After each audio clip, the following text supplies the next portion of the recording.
Entonces, ¿qué es lo que acabamos de hacer?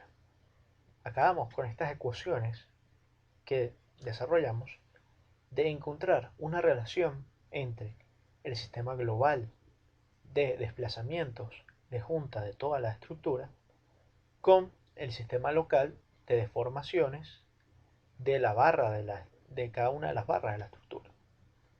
Básicamente, lo que acabamos de hacer, lo que logramos con esto es conseguir hallar el delta L o delta U, ya que es una deformación axial, las deformaciones transversales tita I y tita J de los extremos de la barra en función de los desplazamientos U sub I, U sub J, tita I, U sub J, V sub J y tita J. ¿Sí?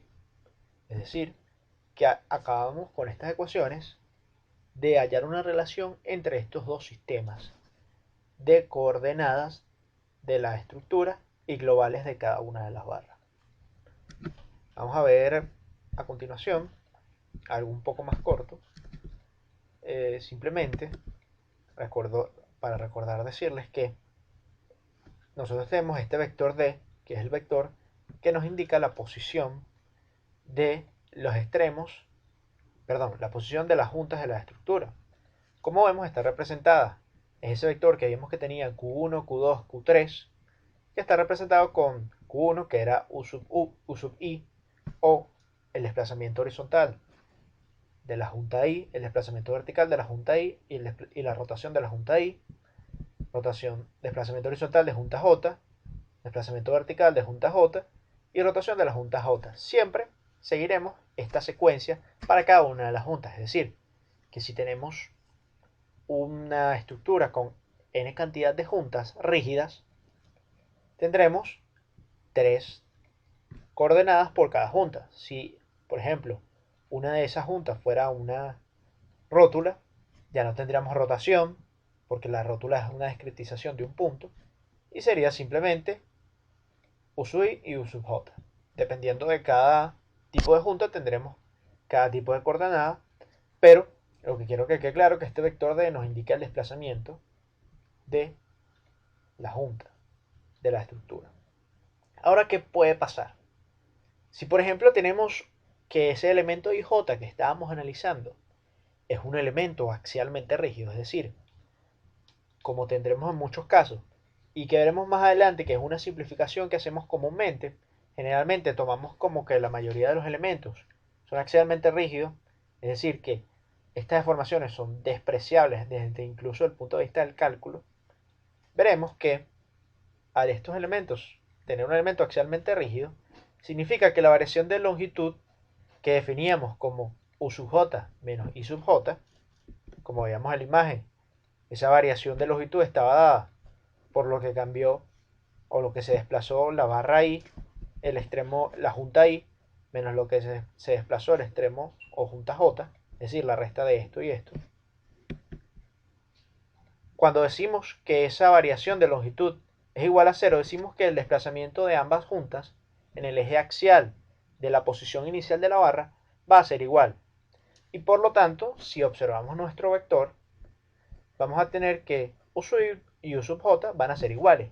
Como sabemos que este es un sistema de coordenadas global, y al ser coordenadas generalizadas deben ser independientes entre sí, podemos eliminarnos o se elimina cualquiera de las dos coordenadas, es decir, ya que una es dependiente de la otra, podemos dejar cualquiera de las dos y nuestro sistema se reduciría simplemente a un sistema de 5 coordenadas. Esto es una abreboca, lo que veremos más adelante cuando tengamos diferentes en estructuras, diferentes condiciones de elasticidad para cada barra.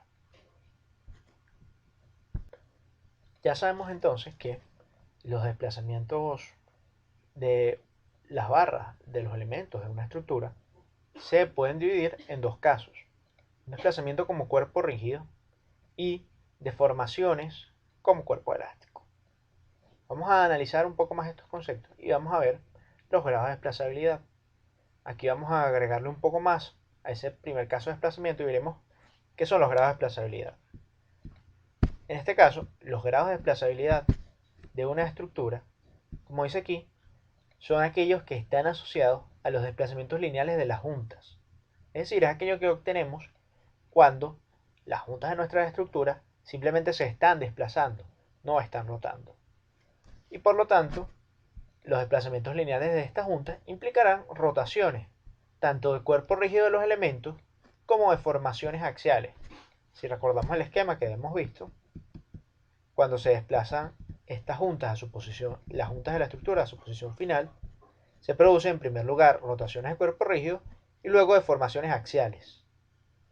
Es decir, que aquí no vamos a considerar las rotaciones total de junta o ese θ i. Vamos a ver qué tiene que ver estos grados de libertad, estos grados de desplazabilidad, perdón, con la imagen cinemática. Si recordamos un poco el concepto de imagen cinemática, de estática, decíamos que cuando nosotros queríamos realizar una imagen cinemática, lo que teníamos era que liberar las restricciones de momento en los extremos de los miembros de la estructura. Es decir, si veíamos una junta rígida, la convertíamos en una articulación. Si veíamos un empotramiento a tierra, lo convertíamos en una articulación fija. Es decir, que la imagen cinemática era simplemente el convertir todas las juntas de la estructura, el permitir que todas las juntas de nuestra estructura puedan rotar libremente. Cuando nosotros hacemos esto, para una cadena elástica, lo que nos queda es, en relación a la estructura original, una estructura donde solamente se desarrollan rotaciones como cuerpo rígido o deformaciones axiales, es decir, estamos quitando del análisis a las deformaciones transversales de las barras. Vamos ya un poco más adelante, vamos a ver por qué hacemos esto y de qué nos sirve.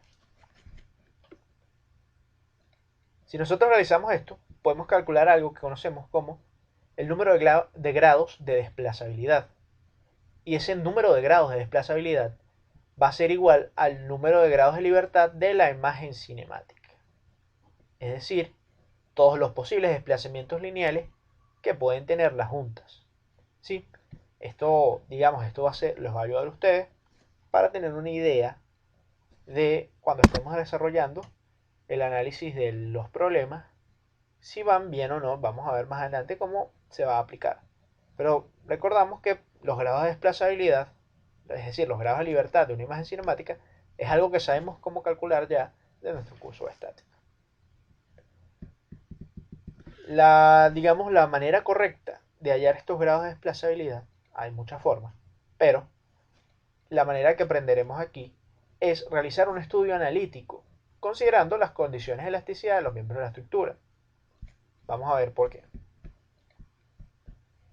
Si consideramos a esa estructura que veníamos analizando, es decir, en nuestro pórtico ABCD de 3 barras, veamos que cuando nosotros convertimos esas juntas rígidas que teníamos a juntas que permiten momento, es decir, mejor dicho, a juntas donde no se permite el momento, sino que permiten la rotación, es decir, a la imagen cinemática, obteníamos esta imagen que está aquí punteada. Es decir, nuestra junta original con articulaciones y los empotramientos cambiados a cómo se desplazaría la estructura en este primer grado de desplazabilidad. Bueno, en este primer grado de desplazabilidad vamos a analizar qué pasaría si la junta no tuviera que deformarse para nada, es decir, se trasladara completa como cuerpo rígido. Recordamos que una imagen cinemática implica que la estructura es completamente inestable, es decir, es un mecanismo. Por lo tanto, deberá poder desplazarse sin la necesidad de deformarse, al menos en un primer caso. ¿Qué es lo que está ocurriendo aquí? Si nosotros vemos, nosotros aplicamos un desplazamiento horizontal en B, que implicará una rotación de la barra AB. A la vez, ese desplazamiento horizontal en B implicará una rotación y traslación de la barra BC, que implica que C tenga que desplazarse horizontalmente y verticalmente. Y a su vez, ese desplazamiento de C implicará una rotación de la barra CD. ¿Cómo analizábamos esto? Vamos a recordar un poco de cómo hacíamos la estática. Bueno, encontramos primero el polo de A, sabemos el de AB, sabemos que el polo de AB se encuentra en A, ya que es una articulación fija a tierra, y vemos que si desplazamos B horizontalmente, la barra AB rota, ¿cierto? Ahora, ¿Qué es lo que nos interesa hallar aquí? El polo de BC. El polo S lo podríamos hallar como trazando una trayectoria perpendicular al desplazamiento del punto B y conseguíamos que el polo podría estar en una línea vertical aquí en la barra AB. ¿Qué pasa? Sabemos que el polo de la barra CD está en D y debe desplazarse entonces C perpendicularmente a la posición original de la barra. Por lo tanto, si queríamos hallar otra dirección del polo de BC, simplemente trazábamos el desplazamiento o la dirección paralela a la barra CD y conseguimos que el polo estaba en algún punto por acá.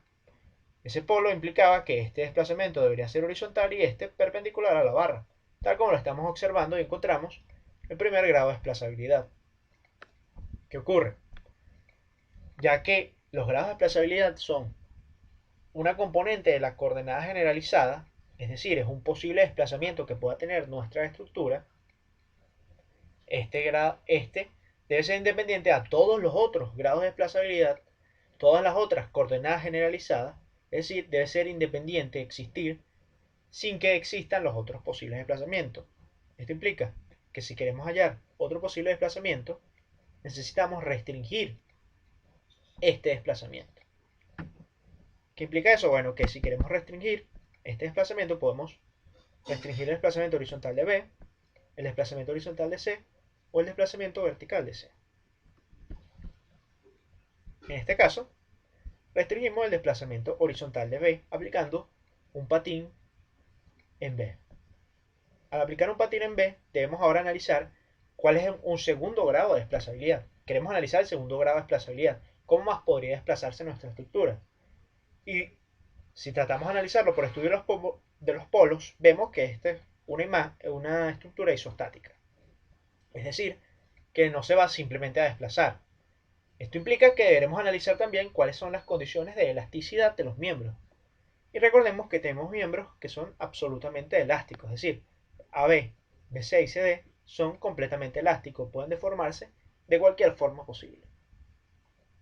Eso implica que podríamos simplemente darle un desplazamiento vertical a B, lo que implicaría que la barra AB se está deformando axialmente y a su vez la barra BC está teniendo una rotación y una deformación axial. Aquí es muy pequeña, pero si medimos hay una deformación axial, es decir, está existiendo un acortamiento de la barra BC. Aquí encontramos nuestro segundo grado de desplazabilidad. ¿Qué hacemos para encontrar un tercero? Bueno, restringimos uno de los dos desplazamientos o la rotación de C, lo cual no vamos a hacer ya que estamos trabajando con una imagen cinemática. Por lo tanto, lo que restringimos es el desplazamiento vertical de B. Al restringir el desplazamiento vertical de B, ¿qué pasa ahora? Vamos a analizar este tercer grado de desplazabilidad y podríamos darle un desplazamiento axial a C. No tienen que ser exactamente verticales o horizontales. Puede ser también, como vemos aquí, el desplazamiento axial de C. ¿Qué ocurre entonces?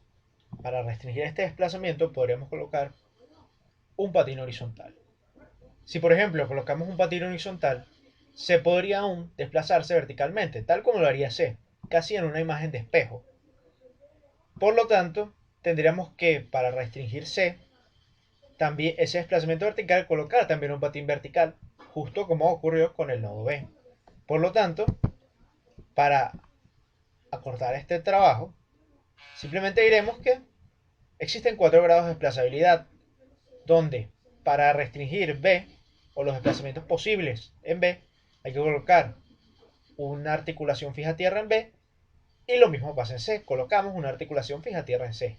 Ya a partir de aquí, las juntas no tienen otra forma de desplazarse, ya que las rotaciones que podrían ocurrir no las estamos considerando en esta imagen cinemática para calcular estos grados de desplazabilidad. Vamos a ver ahora cuál sería nuestra siguiente componente. Nuestra siguiente componente, para determinar esas coordenadas generalizadas, deberán ser las rotaciones como juntas. Pero vamos a ver ahora una forma de determinar esas coordenadas generalizadas.